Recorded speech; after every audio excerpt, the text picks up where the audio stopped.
ఇడ్లీ పిండి మిక్సీలో రుబ్బినా కూడా ఇలా బాగా ఫర్మెంట్ అవ్వాలన్నా, ఇలాంటి దూది లాంటి ఇడ్లీలు రావాలన్నా ఈ టిప్స్ కొలతలు పక్కా ఫాలో అవ్వండి.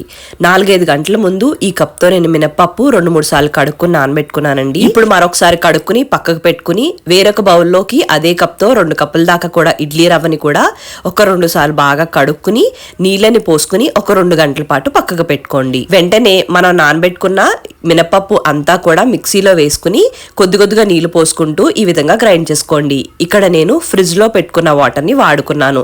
దానివల్ల మిక్సీ వేడవదు, మినపప్పు బాగా నలుగుతుంది. కన్సిస్టెన్సీ ఈ విధంగా ఉండాలి అండి, మెత్తగా ఉండాలి, ఈ విధంగా లూజ్ గానే ఉండాలి. ఇప్పుడు దీన్ని ఒక గిన్నెలోకి ట్రాన్స్ఫర్ చేసుకుని 3-4 నిమిషాల పాటు చూపిస్తున్న విధంగా ఇలా బీట్ చేసుకుని మూత పెట్టుకుని దీన్ని కూడా 2 గంటల పాటు పక్కకు పెట్టుకోండి. 2 గంటల తర్వాత రవ్వని నీళ్ళు లేకుండా పిండుకుని దీంట్లోకి మొత్తం అంతా కూడా ట్రాన్స్ఫర్ చేసేసుకోండి. మనం ఆల్రెడీ పిండి లూజ్ గా రుబ్బుతాం కాబట్టి నీళ్లు అసలు ఉండకుండా దీన్ని పిండుకోవాలి. ఇప్పుడు ఈ 2 కూడా బాగా కలిసేంత వరకు కలుపుకుని మళ్ళీ ఒక 5 నిమిషాల పాటు చూపిస్తున్న విధంగా ఇలా బీట్ చేసుకోండి. కంపల్సరీ బీట్ చేసుకోవాలండి, అప్పుడే బాగా ఫర్మెంట్ అవుతుంది. మూత పెట్టుకుని 8 గంటలు గానీ రాత్రంతా గానీ పక్కకు పెట్టుకోండి.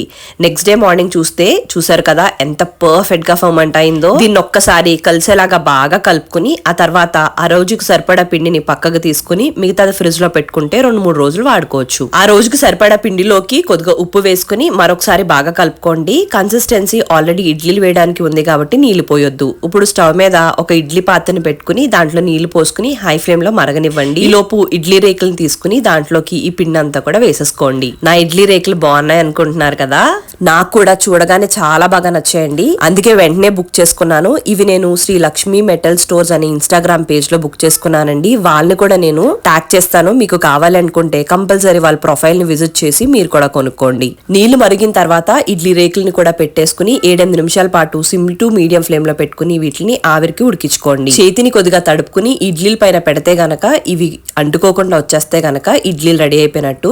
వెంటనే స్టవ్ ని కట్టేసుకుని వీటిని ఒక 2 నిమిషాల పాటు పక్కకు పెట్టుకుని తర్వాత మూత తీసుకుని ఈ రేకుల్ని పక్కకు తీసుకుని వెంటనే ఇడ్లీని తీయకుండా మరొక 2 నిమిషాల పాటు అక్కడే ఉంచేసి తర్వాత మనం తీసుకునే గరిటెని కొద్దిగా తడుపుకుంటూ ఇడ్లీని తీసుకుంటే ఇలా పర్ఫెక్ట్ గా వచ్చేస్తాయి. చూసారు కదండి ఇడ్లీలు ఎంత స్మూత్ గా ఎంత పర్ఫెక్ట్ గా దూదిలాగా వచ్చాయో. మరి మీరు కూడా ఈ టిప్స్ కొలతలు తప్పకుండా ఫాలో అయ్యి ఇడ్లీని ట్రై చేసి ఎలా వచ్చాయో కామెంట్ బాక్స్ లో తెలపడం మర్చిపోకండి.